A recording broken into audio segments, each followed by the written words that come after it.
এক আগন্তুক ওমর রাদিয়াল্লাহু তাআলা আনহুর কাছে এক পেলা দুধ নিয়ে আসে। ও আমিরুল মুমিনিন, আমি আপনাকে বড় ইচ্ছা করিয়া এক পেলা দুধ পান করাইবার জন্য নিয়ে আসলাম।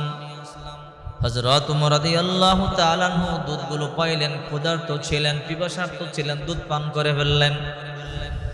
দুধগুলো পান করবার পরে আমিরুল মুমিনিন বলে, আগন্তুক, ও ভাই, তুমি এই দুধগুলো কিসের দুধ আমারে পান করাইলা?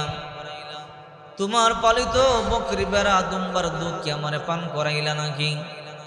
আগন্তুক ব্যক্তি বলে, না আমিরুল মুমিনিন, আমার পালিত বকরি বেড়া দুম্বার দুধ আপনারে পান করাই নাই। কিসের দুধ আমার পান করাইছো? সৎকার দুধ। বলে, সৎকার দুধ তুমি কোথায় পাইলা, আমার কেন পান করাইছো?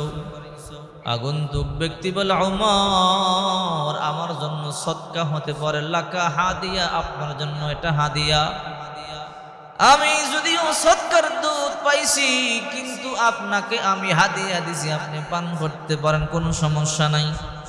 খলিফাতুল মুসলিমিন বলে, হে ভাই, তুমি সদকার দুধ কোথায় পাইলা?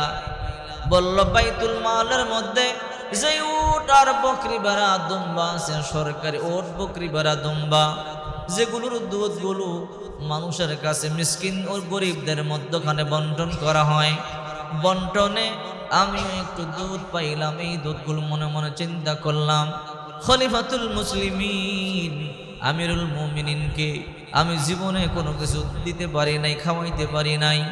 মনে মনে ভাবলাম, আমার বাগে আমি একটু দুধ পাইলাম, এই দুধটুকুন আমি একা পান করব না, খলিফাতুল মুসলিমিনকেও পান করাবো। ও আমিরুল মুমিনিন, এই জন্য এই দুধটুকুন আমি আপনার জন্য হাদিয়া নিয়ে আসলাম। আমিরুল মুমিনিন, আপনি পান করতে পারেন, যদিও সৎকার দুধ হয়, আমি পাইলাম, কিন্তু আমি তো আপনাকে হাদিয়া দিলাম। আমিরুল মুমিনিন ওমর বলে, কি করছো? যদিও তোমার জন্য সৎকা, আমার জন্য সৎকা না, তারপরও এই সৎকার দুধ আমার কেন পান করাইলাম? আমিরুল মুমিনিন গলার মধ্যে আঙ্গুল ঢুকাইয়া বমি করিয়া সবগুলো দুধ বের করে দিলেন। আগন্তুক ব্যক্তি বলে, আমিরুল মুমিনিন, আপনি এমন কেন করলেন? দুধগুলো তো জায়েজ ছিল, কেন আপনি বের করে ফালাইয়া দিলেন? ওমর বলে, রে আগন্তুক, যদি আজকে আমার ইন্তেকাল হয়ে যায়, আল্লাহ তাআলা যদি বলে, ওমর, পেটের মধ্যে সৎকার দুধ লইয়া তুমি কেন হাজির হইলা, আমি আল্লাহর দরবারে কেমনে জবাব দেব? এই জন্যে আমি আঙ্গুল ঢুকাই আমার দুধগুলো বাহির করে ফেলেছি। এটা তাকওয়া আল্লাহর কারণে, আল্লাহর ভয়ের কারণে হইছে, এমনি এমনি হয় নাই। হযরত ওমর রাদিয়াল্লাহু তাআলা আনহু আল্লাহকে বড় ভয় পাইতেন। কেমন ভয় পাইতো আমিরুল মুমিনিন চিন্তা করে দেখেন। আমিরুল মুমিনিন যখন ইন্তেকাল করলো, আমিরুল মুমিনিনকে দাফন করাইবার জন্য, গোসল করাইবার জন্য কিছু লোক আসলো। হযরত ওমরকে গোসল দিতেছে, হঠাৎ করে তাকাইয়া দেখে ওমরের পিঠের মধ্যে অনেকগুলো চাবুকের আঘাত। অনেকগুলো চাবুকের আঘাত দেখিয়া সবাই আশ্চর্য হয়ে গেল, যে ওমরকে দেখিয়া সবাই ভয় পায়, তার পিঠের মধ্যে চাবুকের আঘাত কেন? আর আমাদের বাদশা আমিরুল মুমিনিন, তার পিঠে চাবুকের আঘাত কেন আসবে? তার সন্তান আব্দুল্লাহর জিজ্ঞাসা করে, ও আব্দুল্লাহ, তোমার বাবার পিঠের মধ্যে চাবুকের আঘাত কেন? আব্দুল্লাহ বলে, সাহাবীরা রে, আমার বাবা আমিরুল মুমিনিন একটা জীবন ডায়েরি লিখেছে, প্রতিদিন কত রাকাত তাহাজ্জুদের নামাজ আদায় করত, দৈনিক কতটা ভালো ভালো কাজ করত, লিখতো।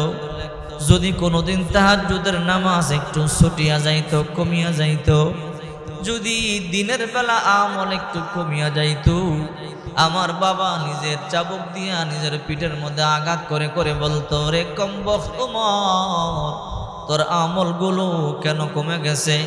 গুনাহ করে নাই, আমল কমে গেছে, এই জন্য আমার বাবা পিঠের মধ্যে চাবুক দিয়া নিজের আঘাত নিজেই করত। এই জন্য আমার বাবার পিঠের মধ্যে চাবুকের আঘাত। আপনারা টেনশন করবেন না, আমার আব্বা নিজের পিঠে নিজে আঘাত করত। আম্মা জানা আয়েশা সিদ্দিকা রাদিয়াল্লাহু তাআলা আনহা বলে, ও আমিরুল মুমিনিন, একবার আল্লাহর পয়গম্বরকে বলে ও রাহমাতুল লিল আলামিন, আকাশের মধ্যে কতগুলো তারকা আছে? রাসূল করিম সাল্লাল্লাহু আলাইহি ওয়াসাল্লাম বললেন, আয়েশা, আকাশের মধ্যে কতগুলো তারকা আছে কেউ গনে কোনোদিন শেষ করতে পারবে না। এবার আম্মাজান আয়েশা বলে, ওগো নবী, আপনার সাহাবীদের মধ্যে এমন কোন সাহাবী আসেনি যার আমলগুলো গনে শেষ করা যাবে না? রাসূল করিম সাল্লাল্লাহু আলাইহি ওয়াসাল্লাম বলেন, আয়েশা রে, আমার সাহাবীদের মধ্যে এমন একজন সাহাবী আছে যার আমলগুলো গনে শেষ করা যাবে না। ওগো নবী, আমার সেই লোকটার নাম কি? বলে ওমর, যার আমলগুলো গনে শেষ করা যাবে না। আল্লাহ নবী একদিন জিবরাইলকে বলে, জিবরাইল, ওমরের কিছু প্রশংসা করেন আমি শুনি। জিবরাইল বলে, রাহমাতুল লিল আলামিন, আপনার সাহাবী ওমরের প্রশংসা আমি কেমনে করব? বলে কেন? বলে, যদি নূহ নবীর দাওয়াতি কাল ৯৫০ বছর আমাকে দেওয়া হয় ওমরের শুধু প্রশংসা করবার জন্য, ৯৫০ বছর প্রশংসা করেও ওমরের প্রশংসা শেষ করা যাবে না। সুবহানাল্লাহ, এমন দামি সাহাবী ছিল ওমর।